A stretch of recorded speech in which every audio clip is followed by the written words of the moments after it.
All right. Hello, everybody, and welcome to the UW Department of Medicine Grand Rounds. My name is Shiv Bhandari. I'm one of the chief residents in the inpatient side.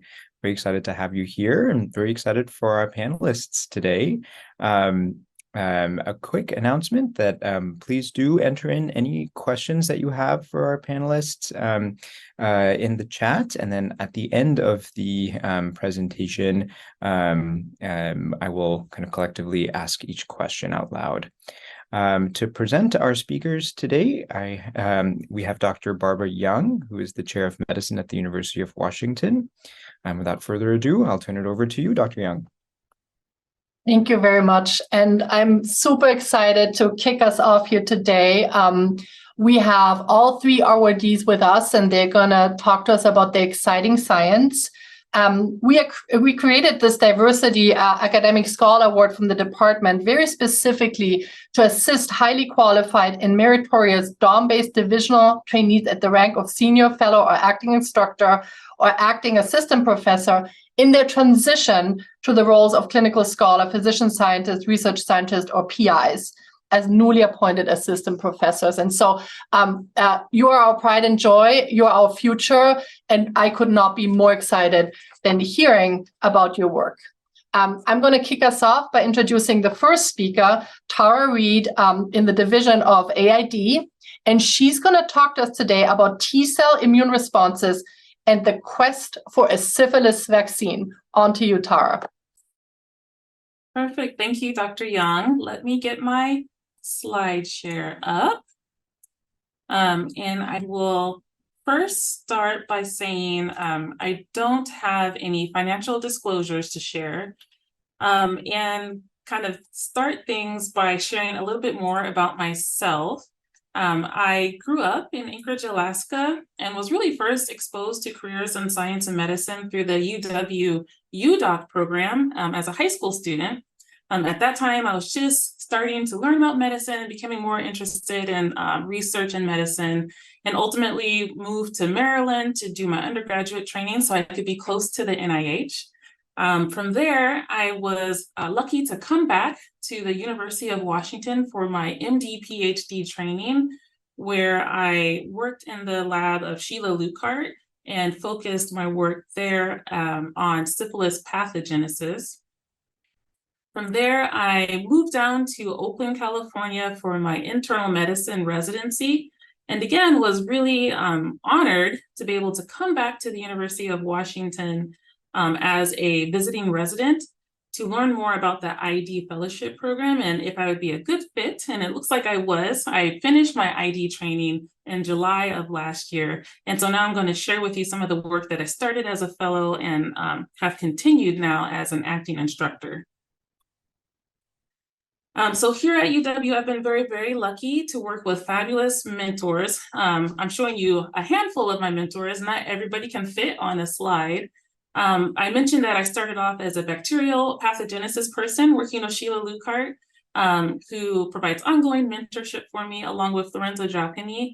But during this time, have had the opportunity to expand my skill set to include human immunology and STI vaccinology with David Cole and Anna Wald. My clinical interest encompassed in my practice here at Harborview includes general inpatient infectious diseases, HIV and STI prevention and care, and in particular, syphilis. So when I was just starting off in my research career, I've had naysayers tell me that syphilis isn't important, that it's curable, it's just a bacterial STI, and it's not very prevalent. But obviously, the case is changing, particularly in these past 10 years, where we're seeing like year-over-year increases in rates. Here I'm showing you some CDC data on total syphilis for all comers, again, in that same 10-year period. And then on the right, importantly, we're seeing these increased rates not only in sexual minority men, but also in people that can get pregnant. And so we see a concurrent rise in congenital syphilis cases. So this has led to new NIH and Gates Foundation initiatives to investigate vaccines to stop this growing epidemic. So I want to remind everybody about the natural history of syphilis infection because it gives us some insight into the feasibility of developing a vaccine. When we are exposed to the agent of syphilis, Treponema pallidum, subspecies pallidum, a primary lesion or chancre will develop. So this is an example of a chancre on a penis. This lesion will heal over time all on its own, even without antibiotics.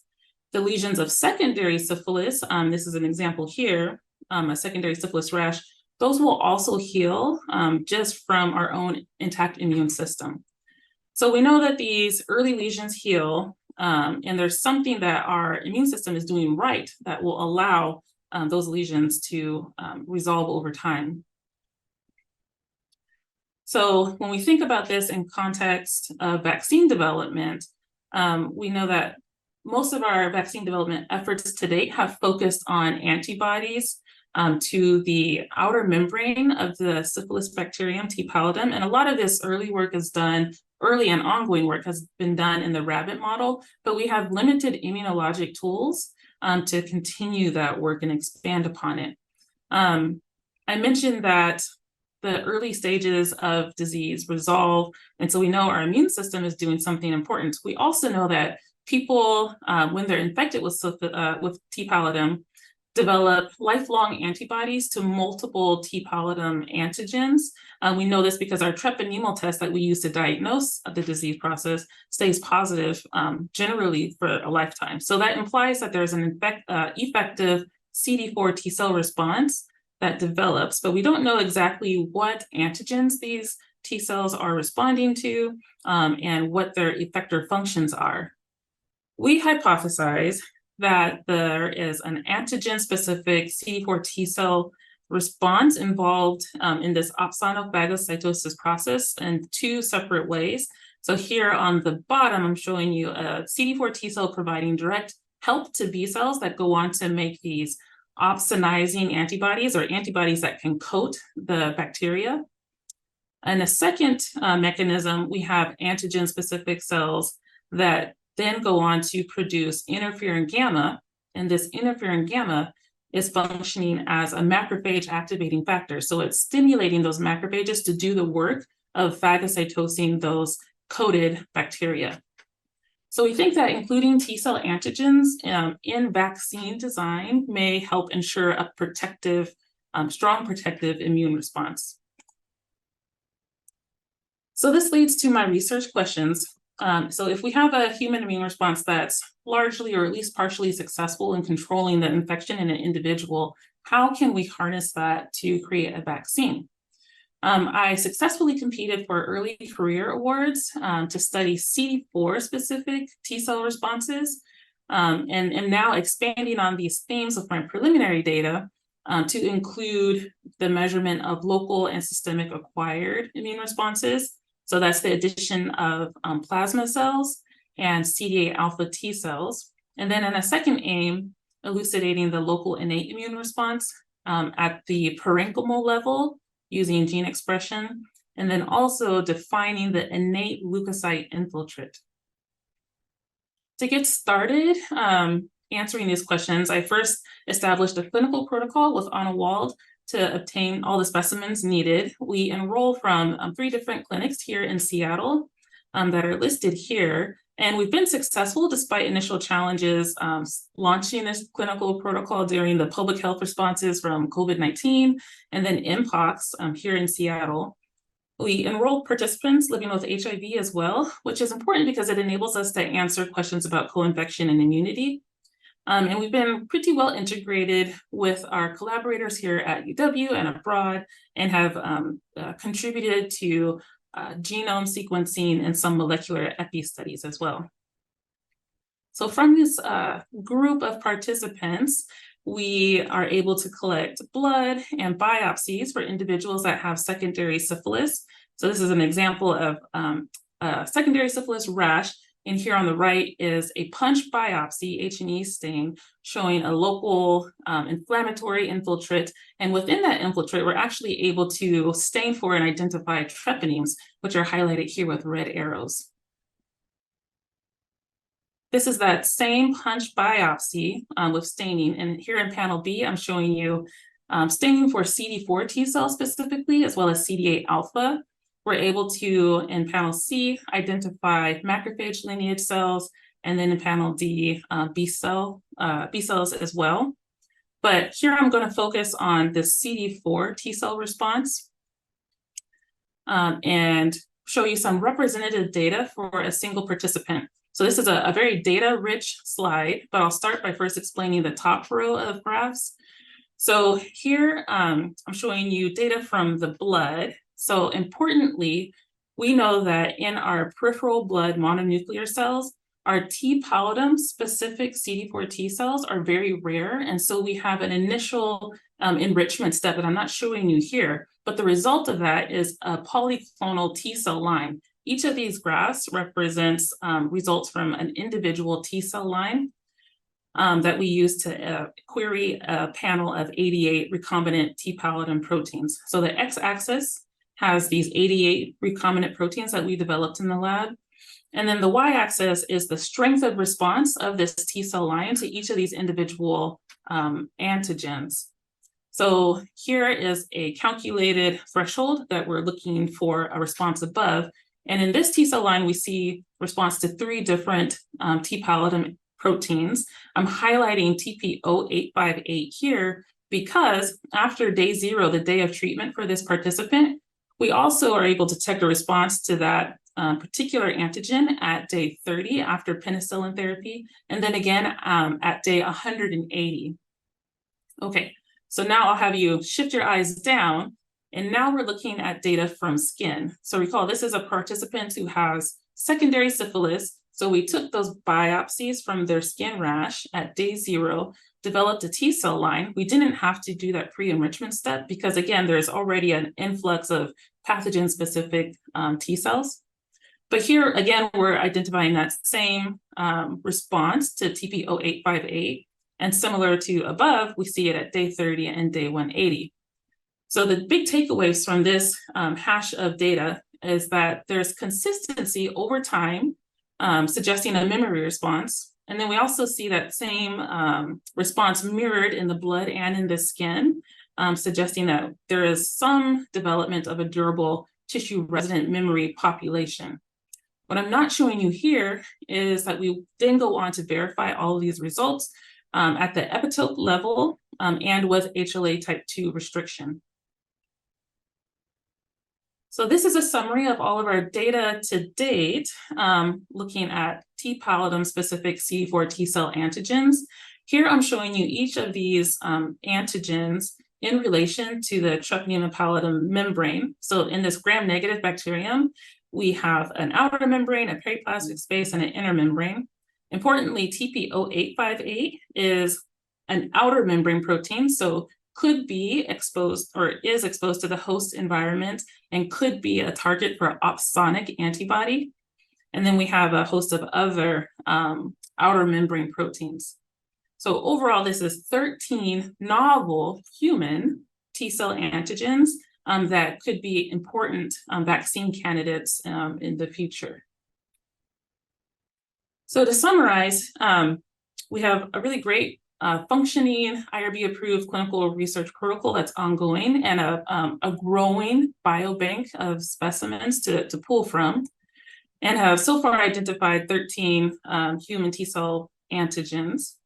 My more proximal goals for the future are to take these CD4 T cell response data and determine prevalence of these responses in the population. This will help us figure out which antigens will be the most important to include in a vaccine.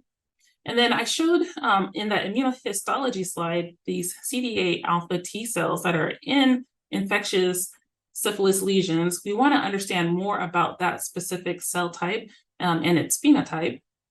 And then overall, just career-wise, I'm a physician scientist, and I really do enjoy being a basic science researcher at the bench, and so we'll continue doing that. I've had the great pleasure of working with young scientists along the way and hope to continue doing that as well.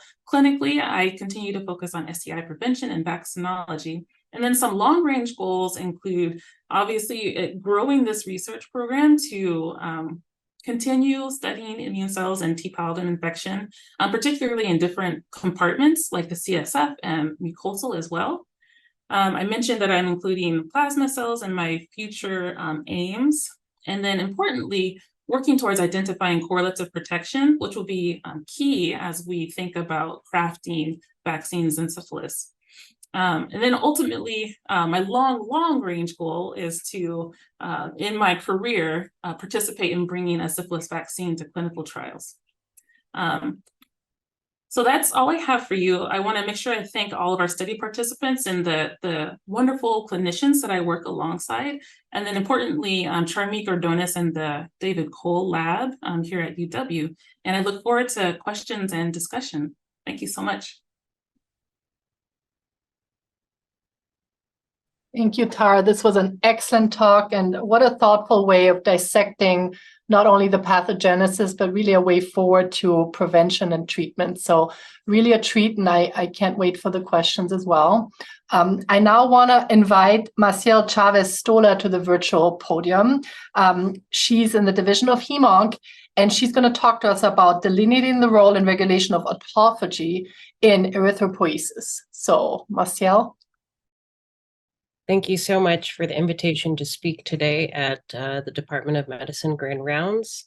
We're going to switch gears a little bit and start talking about a basic biology mechanism called autophagy, which is simply another way to say cellular recycling. Before we get into that, I want to thank the Department of Medicine for this award, which is supporting me in my transition as an independent researcher. So I have no disclosures today. And just in the spirit to share a little bit about myself and my background and my training. I'm from Hayward, California, which is a part of the San Francisco Bay Area, also called the Heart of the Bay. And I went back east for my undergraduate degree to Haverford College. And it was really at Haverford where I became interested in research as a chemistry major working in the labs. So much so that after I finished my undergrad degree, I stayed at Thomas Jefferson University for 4 years working as a research assistant in hemostasis and thrombosis. After that, I moved up to the University of Rochester in Rochester, New York, to a cold I had never experienced before, but to a wonderful community of scientists and physician scientists who actually trained me. So I was trained by the physician scientist Jim Pallas, who is known and a leader worldwide for his work on developmental hematology and has really established the foundation and origins of our blood systems. After my PhD, I moved to the University of Washington in 2016 and have done my postdoctoral training here, worked as an acting instructor, and most recently, 2 months ago, was promoted to assistant professor. So I want to thank the wonderful mentors that I've had here at the University of Washington. Dr. Janice Abkowitz, who is an international expert in erythropoiesis and heme metabolism, and Sergei Dulatov, who is also a worldwide expert in his modeling of human hematopoiesis, not only with induced pluripotent stem cells, but also in normal using primary samples as well. So when we talk about autophagy, what we're really talking is about a cellular recycling process that's occurring on a cell-by-cell basis. So within the cell, you have lots of organelles, and one of those organelles is called a lysosome. And these organelles have an acidic pH and digestive enzymes within them that can be released in order to digest cellular products. So autophagy is the cellular recycling mechanism that can degrade entire organelles within the cell, protein aggregates, bacteria, lipids, and even other organelles beyond mitochondria, including the endoplasmic reticulum. And it does so by sequestering these targets within a structure called an autophagosome that is made de novo. So this fundamental process occurs in all cells and is critical for regulating metabolic homeostasis, and is really a guardian of cellular integrity. Dysregulation of this pathway has been implicated in many human diseases, including cancer, metabolic disorders, aging, infection, inflammation, and most famously, I think, neurodegenerative diseases. So what does this have to do with erythropoiesis? And that's what I'm going to share with you now. So we know that erythroid differentiation consists of the sequential maturation of immature hematopoietic stem and progenitor cells in the bone marrow. These hematopoietic stem and progenitor cells become lineage committed into erythroid progenitors that will go on to sequentially mature to make one red blood cell. During this process, erythroid progenitors will self-renew and proliferate massively, and then undergo what we consider terminal differentiation. During terminal differentiation, millions of molecules of hemoglobin are produced through the concordant process synthesis of hemoglobin. And since we all know that red blood cells are devoid of organelles, including nucleus, this process is also accompanied by extensive cytoplasmic remodeling. So autophagy is actually an important mechanism for red blood cell production and contributes to just steady state erythropoiesis.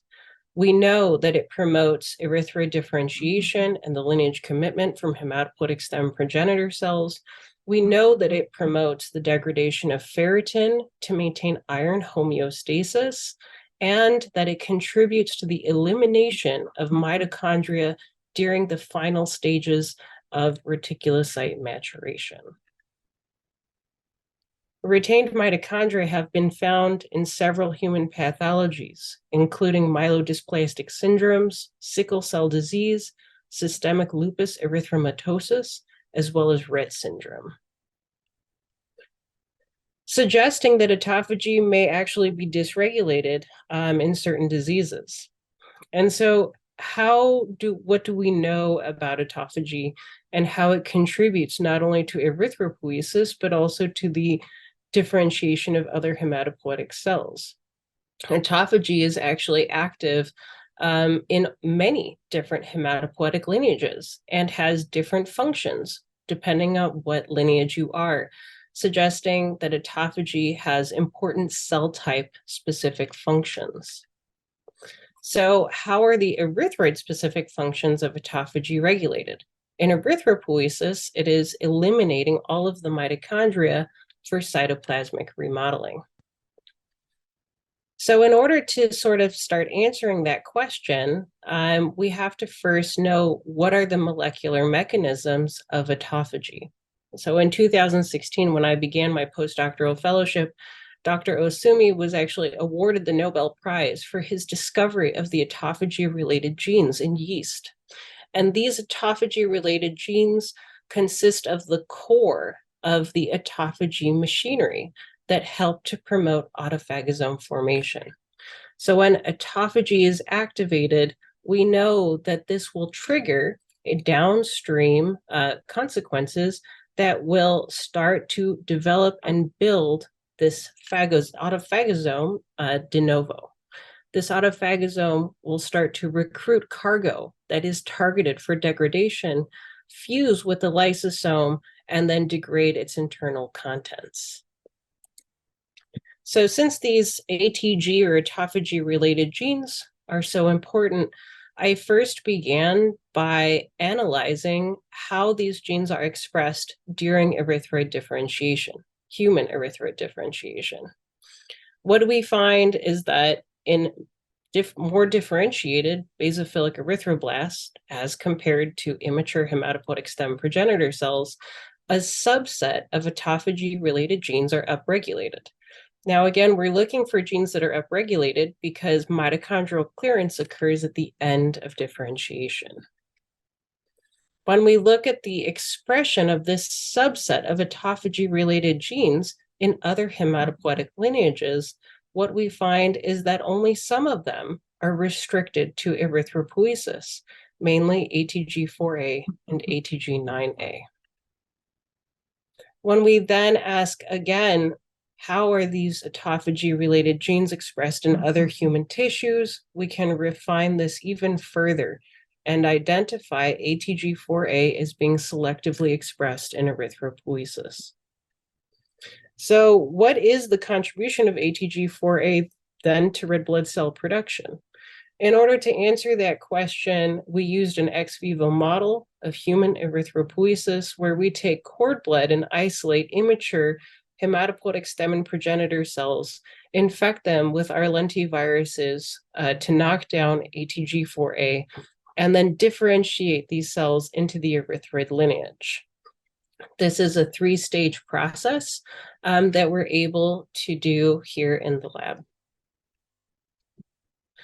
So what we find is that knockdown of this gene actually delays human erythroid maturation. And when we look at the morphology on days 14, 16, and 18 of erythroid culture, what we see is that cells that have the ATG4A knockdown lentivirus that are infected with that do not mature as quickly as their control counterparts. And this has been quantified right over here, suggesting that ATG4A does contribute at least to the kinetics of erythroid maturation. Now, we built 2 different autophagy reporters, and for the sake of time, I'm just going to explain one of them to you, and that is a fluorescent mitophagy reporter. And the way this reporter works, so we want to know really what is the contribution of ATG4A to mitochondrial clearance. And so how can we measure this dynamic process in cells in vitro? And so to do that, others have developed this chyma protein that's actually derived from the coral that has different pH, that has different excitation spectra properties depending on its pH of its local environment. So when chyma is at a neutral pH, it will fluoresce with an excitation of 458. And when chyma is in an acidic pH, for example, in the presence of a lysosome, it can only be excited by a 561 excitation wavelength.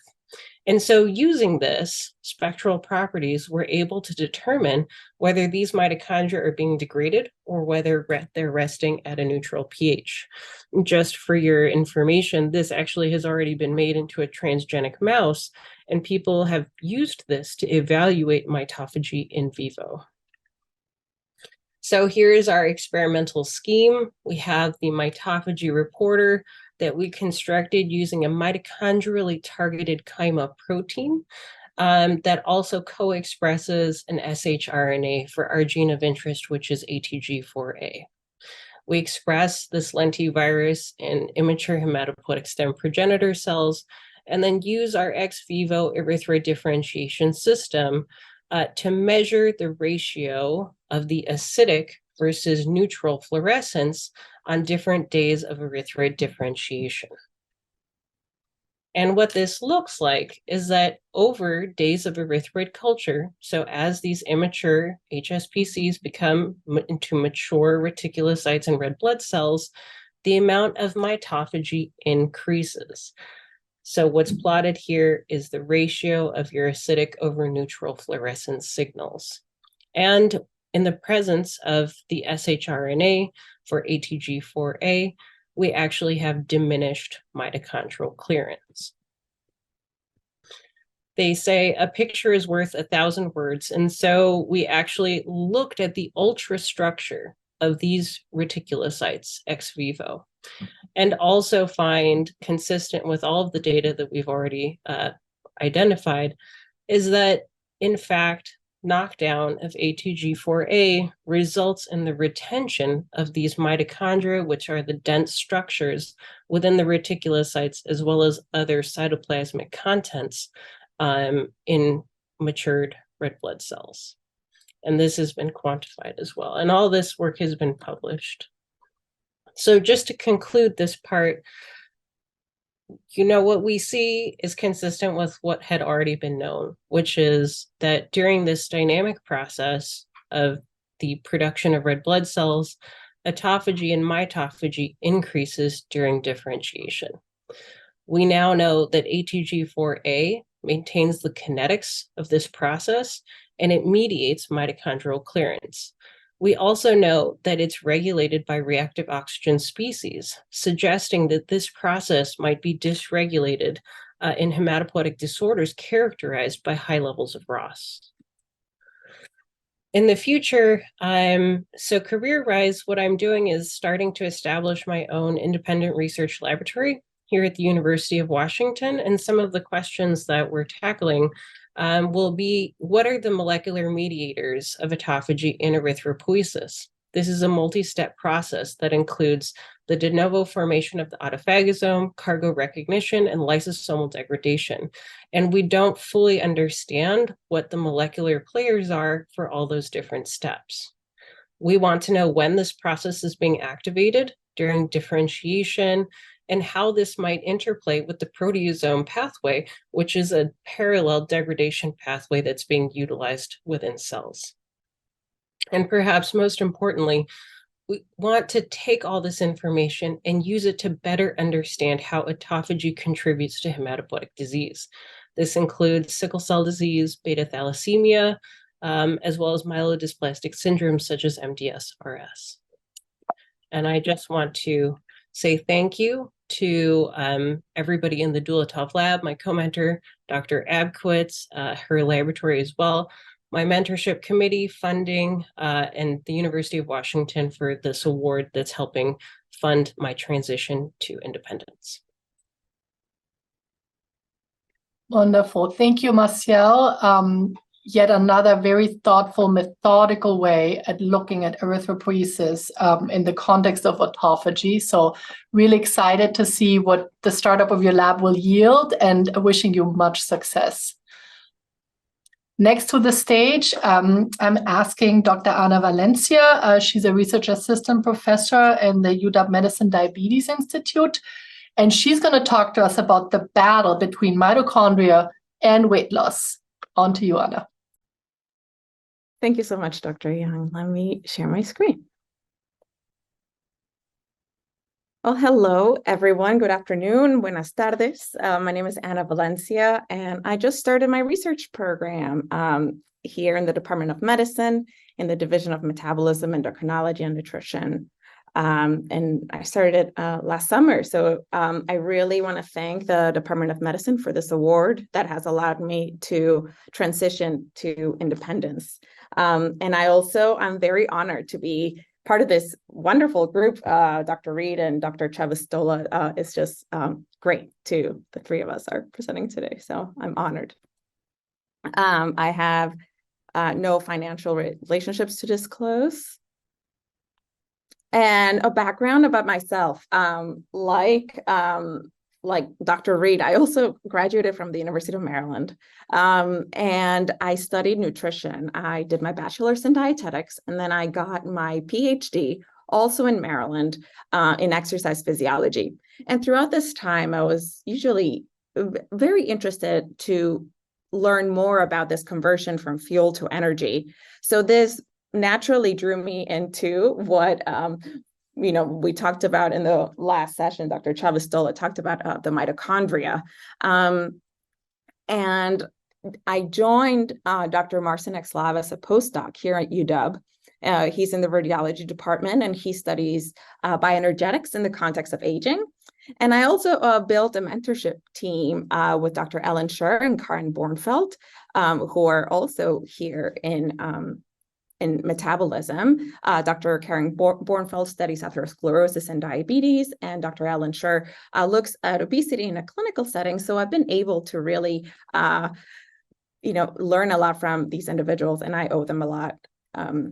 And my research interest is to understand this relationship between mitochondria and energetic stressors in the context of metabolic disease. And I'll do this in a translational systemist approach by identifying changes that happen in humans and then bringing animal models to look at mechanisms.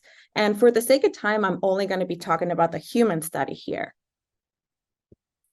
So weight loss, it's usually triggered by a disruption in energy intake and energy expenditure. And this is usually can be done by reducing intake. And this can be done behaviorally through surgical, like bariatric surgery, or pharmacologically, like GLP-1 agonists. But the one I'm going to be focused on today is behavioral. So behavioral interventions can be very effective in weight loss. Here's an example of one of the television series known as The Biggest Loser, where contestants were put into a very intense regimen of diet and exercise that led to some very extensive transformations.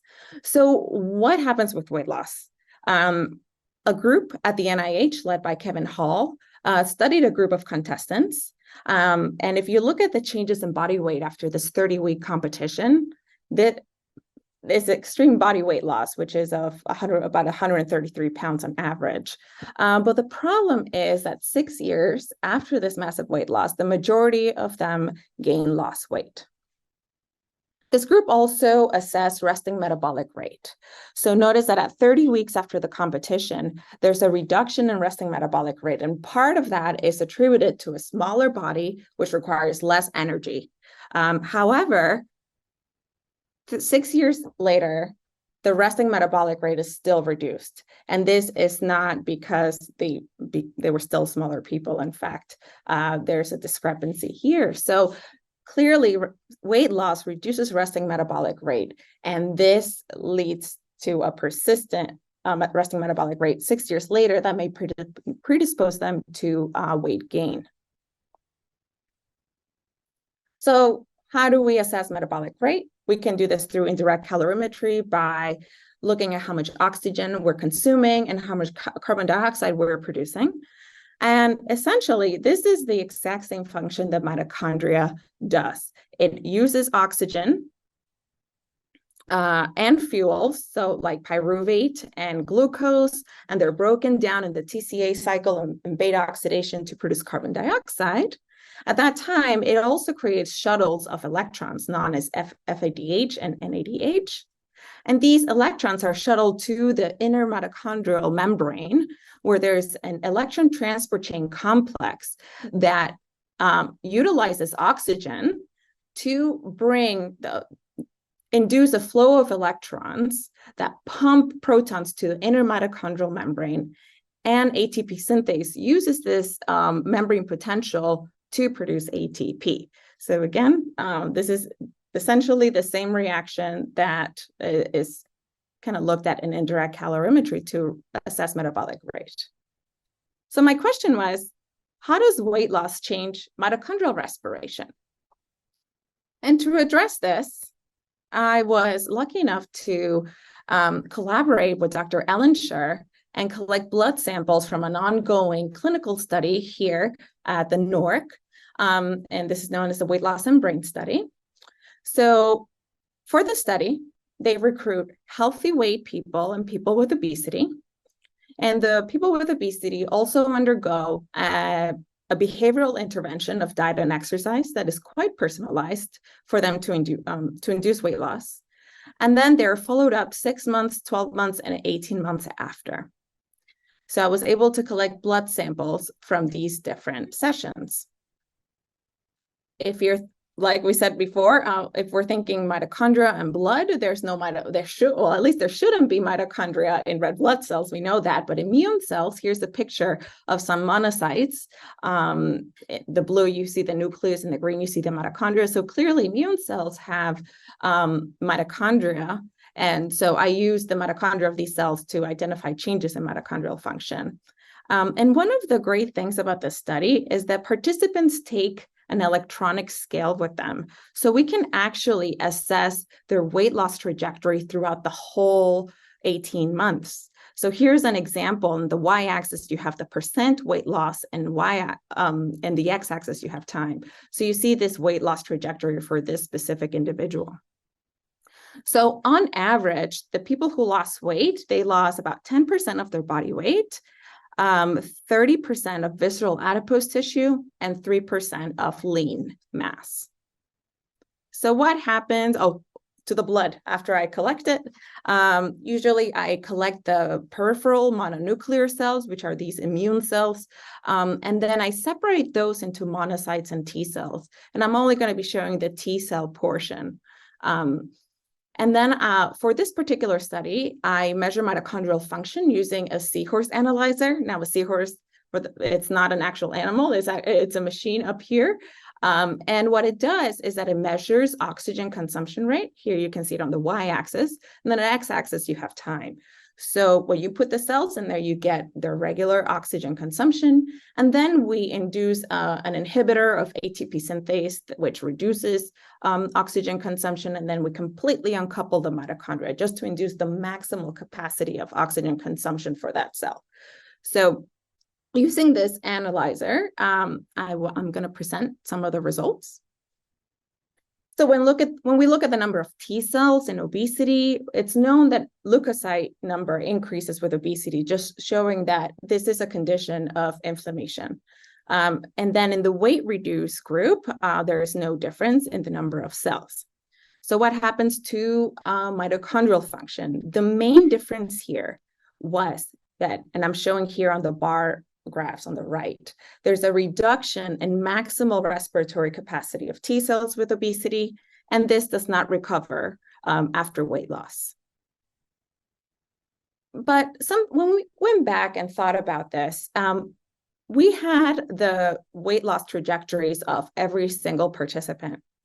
So, and if you notice here, these are 3 different people, and as you can tell, the weight loss trajectories are very different. So what we did then is that we identified what weight loss phase the person was in when they arrived for their blood draw. And if we look at weight loss trajectories, there's usually a phase of active weight loss, a plateau, and regain. So one of the senior research scientists in the Schur lab, Susan Melhorn, conducted threshold regression modeling to really quantify when the blood was taken, what phase of weight loss a person was in. And when we did that, here on the right, I have the percent weight loss. So there is no difference. All the changes that I'm going to show in the next slides are not due to differences in the amount of weight loss that was lost. They all lost about the similar amount of weight in all these groups. So now I'll jump into the results. So here we saw some striking differences in mitochondrial oxygen consumption of T cells according to the phase of weight loss that participants were in. So we have active weight loss here in the brown, and then a plateau and regain. And pretty much what I want you to see, it's very clear that oxygen consumption is different amongst phases, and it goes down at the plateau and it remains low at weight regain. Here on the dashed line, I'm showing the average for the obesity group. So it appears that it is different to obesity as well. But here I just wanted to show the differences in phases of weight loss. So the general findings from this study, and we're still conducting some more data, it's T cell oxygen consumption decreases in people with obesity following a weight loss plateau, and this remains reduced during weight regain. And this reduction in oxygen consumption following weight loss is also seen at the level of immune cells. So before they saw changes in energy expenditure, and now we're seeing that the level of immune cells, they're changing their metabolism to use less oxygen. But when we think about metabolic rate, immune cells are not really up there. They're not the major consumers of energy. In fact, there's other tissues that are way more metabolically active.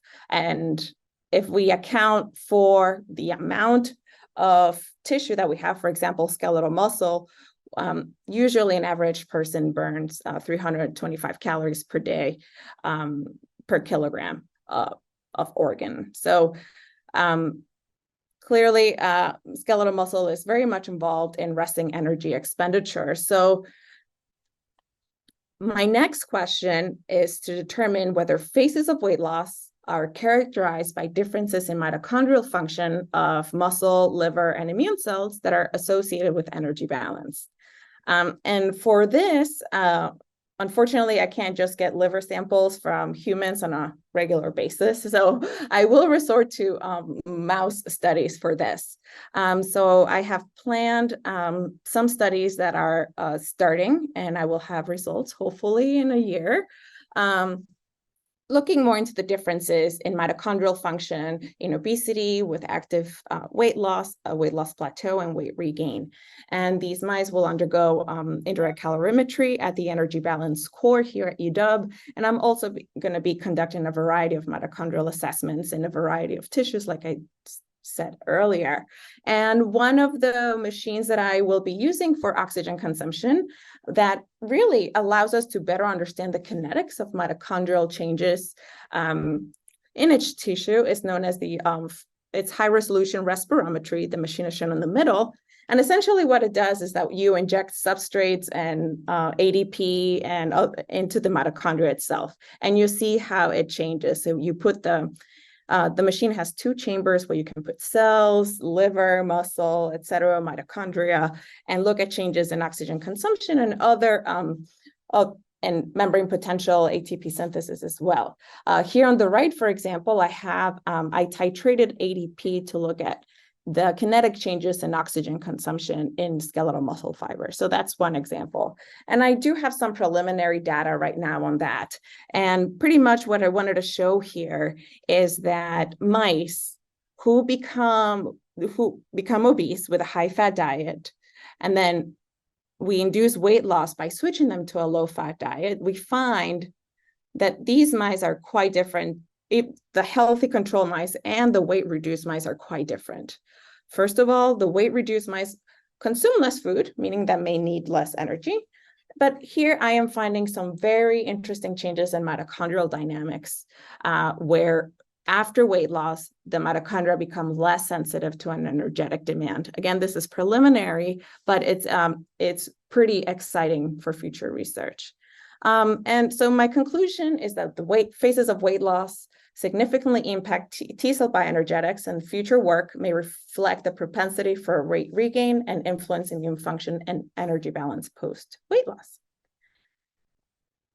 And the impact here, really, we need to better understand the weight reduced state in order to create treatments to help people battling with obesity so they can have long-term metabolic health.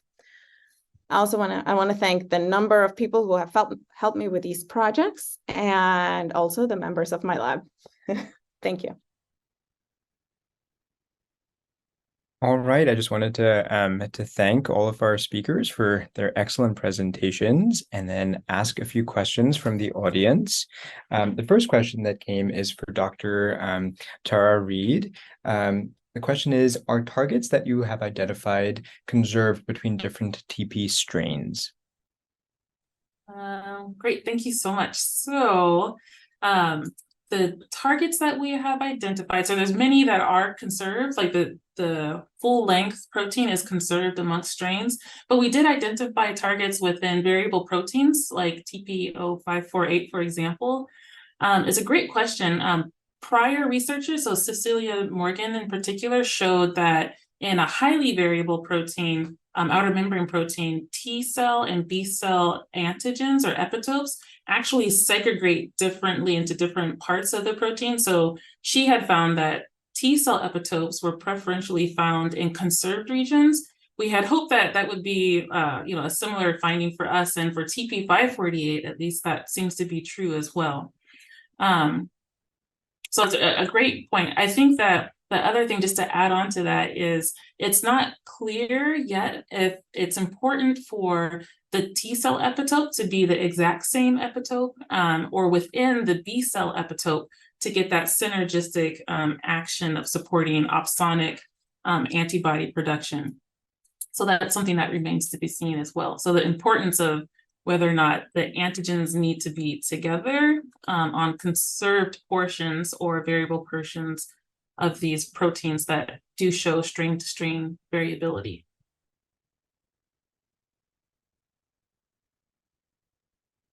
Thank you very much. The next question is for Dr. Chavez Stolla. This is from Dr. Johnny Orozco. Autophagy is such a universal phenomenon.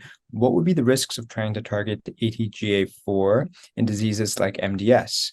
Do you see a redundancy of autophagy mediators in RBCs where it may not be effective? Thank you so much, Johnny, for that question. Autophagy is a universal phenomenon, and actually, we are right now looking at the role of ATG4A in vivo. And I think that will help us to understand more about how it functions physiologically outside of, a controlled dish. And I do think that targeting ATG4, so your question is what would be the risks to target it in diseases like MDS? I think it would be we would only want to target it in certain types of MDS. So MDS that really show that abnormal mitochondrial morphology. So MDS with ring sideroblasts that have those retained mitochondria that are overloaded with iron. ATG4 is not the only autophagy-related gene expressed in erythroid cells, and so I definitely think that there is a possibility for redundancy and for functional compensation by other autophagy-related genes. But I think it also highlights the critical need for us to understand all the elements of that process, not only the autophagy-related genes, but how cargo are actually identified and recognized.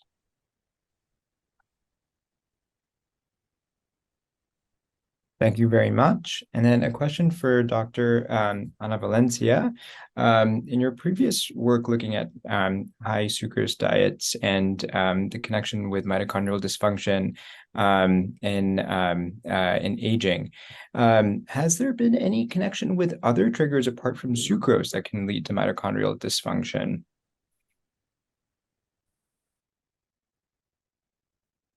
You are muted. Sorry, yes. Well, regarding nutritional stressors, other ones that alter mitochondria, well, it really depends on what different tissues like different things. Thank you for talking about my previous work looking at mitochondria and sugar and the heart. So in the heart, in that case, it wasn't necessarily a great thing, although we didn't identify a direct cost to the heart, but we did find that mitochondrial treatment with elamipretide did prevent that from happening. So clearly it was affecting mitochondria somewhere else. Other nutritional stressors, I think it really depends on the condition. This is particularly aging, and then aging also leads to other diseases as well. That can be heart disease, etc. So I think we need more precision medicine to know what nutritional intervention is best for each person. So I wasn't really answering that question, but hopefully a little bit more of my thoughts on that. Thank you very much. Back to Dr. Tara Reid. There's a question, given the growing rates of congenital syphilis, do you anticipate inclusion of pregnant people in early evaluations of syphilis vaccines for their own and infant health? Yeah, thank you. That's a great thought-provoking question.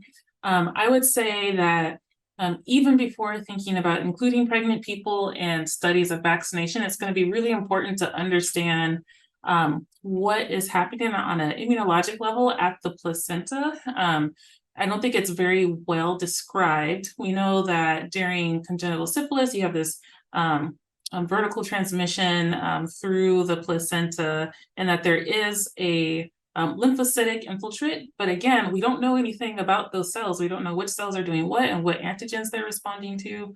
So I think that'll be a really important thing to suss out. It would be horrible to immunize somebody and exacerbate inflammation in the placenta. So, coming with more understanding of that process, I think is going to be key. For my studies, I do hope at some point to be able to ask these questions, as we're building a more robust clinical protocol that we can expand out to include more people and more different demographic groups, including pregnant people, into the study to understand what's going on in that very immunologically privileged site. And there's one final question also for you, Dr. Reid, from Dr. Orozco. I think we may have time for one more for Dr. Valencia. But first for Dr. Reid, what drives how immune cells differentially shuffle to different compartments? Our immune cells, the bug, endothelial molecules, how might that affect the ultimate efficacy of vaccine candidates? That's a great question. So I think it's the bug. It seems that there are a handful of outer membrane proteins that bind to components of the extracellular matrix and facilitate tissue invasion.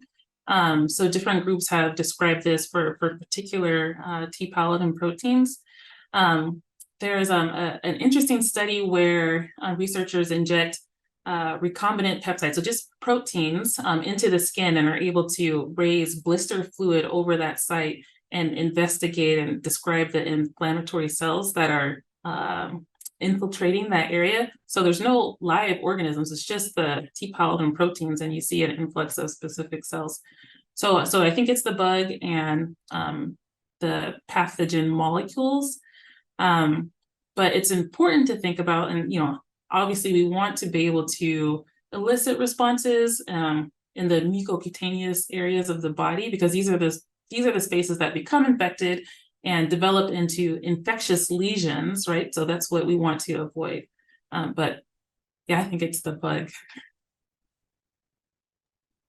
Thank you. And one final question before we wrap up is for Dr. Valencia. This is from Dr. Orozco. I had not appreciated how much metabolic data we could mine from white blood cells. Is there any data on how well sampling different compartments, such as blood cells, muscles, liver, closely match each other? Thank you for your question. And that's a question I get quite often, how they match each other. And I think there's been a lot of effort so far, especially trying to get peripheral mononuclear cells, right? Because they're so accessible, and how it relates to, there's a lot of it on skeletal muscle, et cetera. But there is not a direct answer. Sometimes they go together and sometimes they don't. And part of it, it's also the PBMCs, the cells in there matter. For example, monocytes, the respiration rates are twice as much as T cells. So in a PBMC fraction, if you just have different proportions of these cells, you would have a different output. But that is, thanks to your question, I am gonna get a better idea, because a lot of people just look at maximal capacity of oxygen consumption, but I'm gonna be looking at more like subtle changes and like kinetic changes in mitochondria, and see whether those agree or not. But yeah, some of them do and some of they don't. I think it's a little more exciting, complicated, but exciting, therefore, than that. But thank you for your question. All right. Well, thank you, speakers. Big congratulations to your Diversity Academic Development Scholar Award. Thank you for teaching us about your work, and a big congratulations. And thank you, audience, as well, for your engagement and questions. That concludes today's Grand Rounds, and we'll see you all in 2 weeks for the next round. Thank you.